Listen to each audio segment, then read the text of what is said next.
നമസ്കാരം.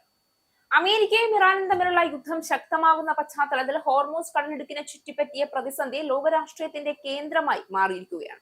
ഈ സാഹചര്യത്തിൽ അമേരിക്കൻ പ്രസിഡന്റ് ഡൊണാൾഡ് ട്രംപ് ചൈനയുടെ സഹകരണം ആവശ്യപ്പെടുകയും അതിന് സമ്മർദ്ദം ചെലുത്താൻ ചൈനീസ് പ്രസിഡന്റ് ഷീ ജിൻപിങ്ങിനോടൊപ്പമുള്ള നിർണായക കൂടിക്കാഴ്ച വൈകിപ്പിക്കാമെന്ന സൂചന നൽകുകയും ചെയ്തു കഴിഞ്ഞു. ഹോർമൂസ് കടൽപാത ലോകത്തിലെ എണ്ണ വിതരണത്തിന്റെ ഏകദേശം 20% കൈകാര്യം ചെയ്യുന്ന പ്രധാന കേന്ദ്രമാണ്. ഇപ്പോൾ ഇറാന്റെ നടപടികൾ മൂലം ഈ പാത അടഞ്ഞ നിലയിലായതോടെ ആഗോള സാമ്പത്തികവും സുരക്ഷാ രാഷ്ട്രീയവും വലിയ സമ്മർദ്ദത്തിലായിരിക്കുകയാണ്. ചൈനയും ബ്രിട്ടനും യൂറോപ്യൻ യൂണിയനുമെല്ലാം പടക്കപ്പൽ ഹോർമൂസിലേക്ക് അയക്കണമെന്നാണ് ട്രംപിന്റെ ആവശ്യം. ഇറാന്റെ പരമ്പരാഗത സൗഹൃദ രാഷ്ട്രമായ ചൈന പക്ഷേ ഇതിനോട് ഇതുവരെ യോജിച്ചിട്ടില്ല. മാർച്ച് 31 മുതൽ ഏപ്രിൽ 2 വരെയാണ് ഷീ ജിൻപിങ് ട്രംപ് ഉച്ചകോടി നിശ്ചയിച്ചിരിക്കുന്നത്. ഈ പശ്ചാത്തലത്തിൽ ഉയരുന്ന പ്രധാന ചോദ്യം ചൈന അമേരിക്കയോടൊപ്പം നിൽക്കുമോ അല്ലെങ്കിൽ ഇറാനെ പിന്തുണയ്ക്കുമോ എന്നതാണ്. ഇതിന് നേരിട്ടൊരു ഉത്തരമില്ല. കാരണം ചൈനയുടെ വിദേശ നയം സാധാരണയായി ശക്തമായ കണക്കുകൂട്ടലുകളുടെയും സാമ്പത്തിക താല്പര്യങ്ങളുടെയും അടിസ്ഥാനത്തിലാണ്. ആദ്യം ചൈനയുടെ സാമ്പത്തിക താല്പര്യങ്ങളെ നോക്കുമ്പോൾ ഹോർമൂസ് കടലിടുക്ക് ചൈനയ്ക്ക് അത്യന്താപേക്ഷിതമാണ്. ചൈനയുടെ എണ്ണ ഇറക്കുമതിയുടെ ഏകദേശം 40 അല്ലെങ്കിൽ 45% ഈ പാതയിലൂടെയാണ് എത്തുന്നത്. അതിനാൽ ഈ കടലിടുക്ക് ദീർഘകാലം അടഞ്ഞു കിടക്കുന്നത് ചൈനീസ് സമ്പദ് വ്യവസ്ഥയ്ക്ക് വലിയ ആഘാതം സൃഷ്ടിക്കും. അതുകൊണ്ട് തന്നെ കടൽപാത തുറക്കാനുള്ള അന്താരാഷ്ട്ര ശ്രമങ്ങളിൽ ചൈനയ്ക്ക് താല്പര്യം ഉണ്ടാകും എന്നത് വസ്തുതയാണ്. എന്നാൽ അതിനർത്ഥം ചൈന നേരിട്ട് അമേരിക്കയോടൊപ്പം സൈനികമായി ഇറങ്ങുമെന്നില്ല. ചൈനയുടെ സമീപനം സാധാരണയായി സമതുലിതമായിരിക്കും. ഒരു വശത്ത് ചൈന ഇറാനുമായി അടുത്ത സാമ്പത്തിക ബന്ധം പുലർത്തുന്നു. ഇറാനിൽ നിന്നുള്ള എണ്ണയും ചൈനയ്ക്ക് വളരെ പ്രധാനമാണ്. പലപ്പോഴും പാശ്ചാത്യ രാജ്യങ്ങളുടെ നിയന്ത്രണങ്ങൾ മറികടന്ന് പോലും ചൈന ഇറാനിൽ നിന്നുള്ള എണ്ണ വാങ്ങുന്നു എന്നാണ് വിലയിരുത്തലുകൾ. അതിനാൽ ചൈന ഇറാനെ പൂർണ്ണമായി ഉപേക്ഷിക്കാനുള്ള സാധ്യത വളരെ കുറവാണ്. മറ്റൊരു വശത്ത് ചൈന നേരിട്ട് അമേരിക്കയുമായി യുദ്ധപരമായ സംഘർഷത്തിലേക്ക് കടക്കാനും ആഗ്രഹിക്കില്ല.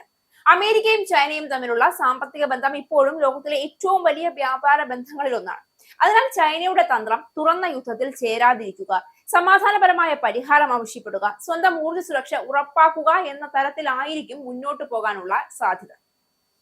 അതിനുദാഹരണമായി ചൈന ഇറാനുമായി നേരിട്ട് സംസാരിച്ച് എണ്ണക്കപ്പലുകൾക്ക് സുരക്ഷിതമായി കടന്നു പോകാൻ അനുവദിക്കണമെന്ന് ആവശ്യപ്പെട്ടതായി റിപ്പോർട്ടുകൾ വ്യക്തമാക്കുന്നു.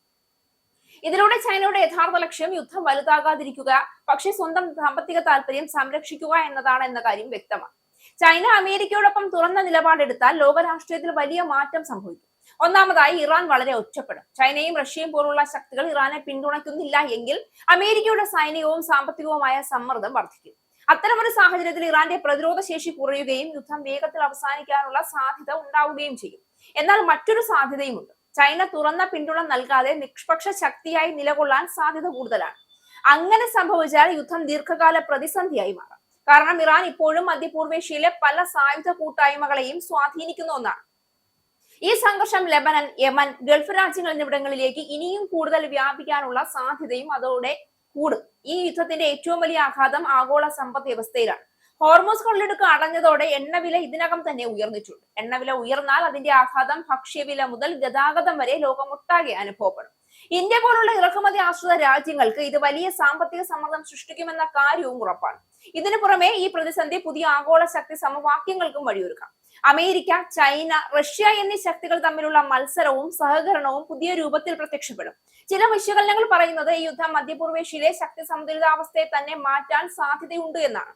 അതിനാൽ ചൈനയുടെ നിലപാട് ലോകരാഷ്ട്രീയത്തിലെ ഏറ്റവും നിർണായക ഘടകങ്ങളിൽ ഒന്നായി ഇപ്പോൾ മാറിയിരിക്കുകയാണ്. ചൈന അമേരിക്കയോടൊപ്പം തുറന്ന നിലപാടെടുക്കാനുള്ള സാധ്യത വളരെ കുറവാണ്. അതുപോലെ തന്നെ ഇറാനെ തുറന്ന് സൈനിക പിന്തുണ നൽകി സഹായിക്കാനുള്ള സാധ്യതകളും അതേസമയം കുറയുകയാണ്. അതിനു പകരം ചൈന യുദ്ധം നിയന്ത്രണത്തിൽ നിലനിർത്തുകയും സ്വന്തം സാമ്പത്തിക താല്പര്യം സംരക്ഷിക്കുകയും ചെയ്യുന്ന മധ്യപാത നയം പിന്തുടരാനാണ് കൂടുതൽ സാധ്യത. ഇതിനാൽ അടുത്ത മാസങ്ങളിൽ ലോകം കാണാൻ പോകുന്നത് ഒരു വലിയ പോരാട്ടത്തിന്റെ തുടർച്ചയായിരിക്കും. യുദ്ധം എത്രത്തോളം വ്യാപിക്കുമെന്ന് തീരുമാനിക്കുന്നത് ഇറാനും അമേരിക്കയും മാത്രമല്ല, നിലവിൽ ചൈന പോലുള്ള ശക്തികളുടെ നീക്കങ്ങളും അതിനെ നിർണ്ണയിക്കും. അതുകൊണ്ട് തന്നെ ഈ പ്രതിസന്ധി മധ്യപൂർവേഷ്യയിലെ ഒരു യുദ്ധം മാത്രമല്ല, ഭാവിയിലെ ലോകക്രമത്തെ നിർണ്ണയിക്കുന്ന ഒരു നിർണായക ഘട്ടം കൂടിയായി മാറിയിരിക്കുകയാണ്.